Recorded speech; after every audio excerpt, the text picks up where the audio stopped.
A friend of mine, Glenn Reynolds at Instapundit.com, alerted me to an audio of an interview on our wonderful affiliate WJR in Detroit by my buddy Frank Beckmann. He was interviewing this morning Tom Lauria. Tom Lauria represents a group of lenders that objected to the Chrysler sale. We talked about this group. They objected to the Chrysler deal that the White House was trying to force on them, while they offered to give up a huge percentage. A huge percentage. They would not go down to 29% from 100%. And the White House attacked them. Remember, I talked about that before. We spent a lot of time on that yesterday. But I want you to listen to their lawyer. And I want you to listen, and I want you to contrast with the public Obama, how he looks, smiles, talks, how he handles himself and carries himself, and what goes on behind the scenes. What goes on behind the scenes, the mob-like tactics that are used against law-abiding private citizens. This is stunning. I want you to listen to this. Again, the Frank Beckmann Show. He's interviewing Tom Lauria on WJR, the lawyer who represented a group of lenders that objected to what Obama was trying to do. Go ahead. News Talk 760 WJR. Online. The great voice of the Great Lakes. When you want it. The Frank Beckmann Show. A bankruptcy attorney representing some of these people, attorney at White and Case offices, New York and Miami, is Tom Lauria, who is on the other end of our line this morning. Tom, good morning. Good morning. So what's the matter with your vulture clients who are so greedy and selfish? Why won't they go along with this? Well, they bought a contract that said that they get paid before anybody else does from Chrysler, and they have been told by the government, who is in complete control of Chrysler, oddly enough, that despite their contractual right, they do not get paid before everybody else. So they are standing on their rights, standing on the law, trying to defend, in effect, what is the Constitution of the United States, to make sure that they get what they're entitled to for their investors. Tom, let me make the argument against you in another way. We've heard the president say this. I wouldn't want to stand on their side. Ron Gettelfinger said everybody else has made concessions. These people won't. They're greedy. Why not take a concession that is being asked of everybody else and accepted of everybody else, including other hedge funds that had bought some of these bonds in Chrysler?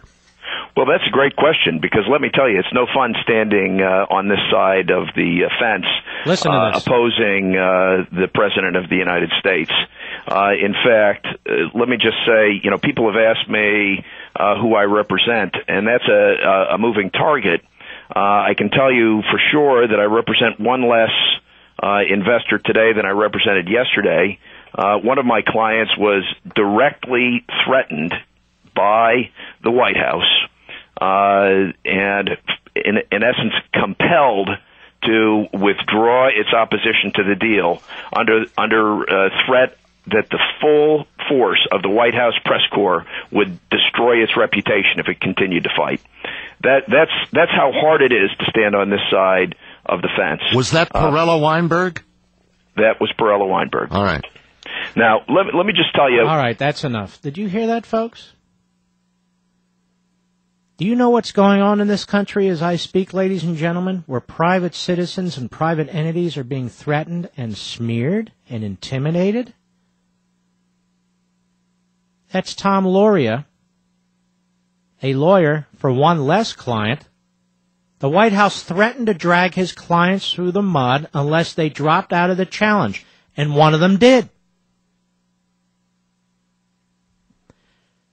Now, I want to thank WJR and Frank for getting this information. I want to thank Tom Lauria for revealing that. Now I want to ask Brian Ross at ABC News, while he's outing patriots who worked with the CIA to protect this nation, is he going to pursue this story? I want to ask George Stephanopoulos at ABC's This Week. I know these aren't the talking points handed to him by the White House. Is he going to pursue this story? Bob Schieffer. Somebody wake him up. Give him his Metamucil. Let's see if we can get him ready. Maybe he'll pursue the story. How about David Gregory? You want to pursue this story, David?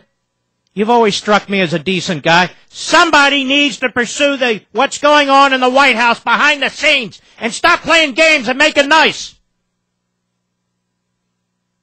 American citizens, whatever walk of life they're in, should not be threatened by the White House. Should not be told we're going to drag you through the mud with the White House press corps.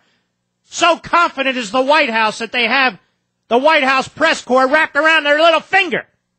Maybe Jake Tapper will take a look at this. Ask that doofus, Gibbs. This Tom Lauria, as I hear him, sounds like a very sensible man.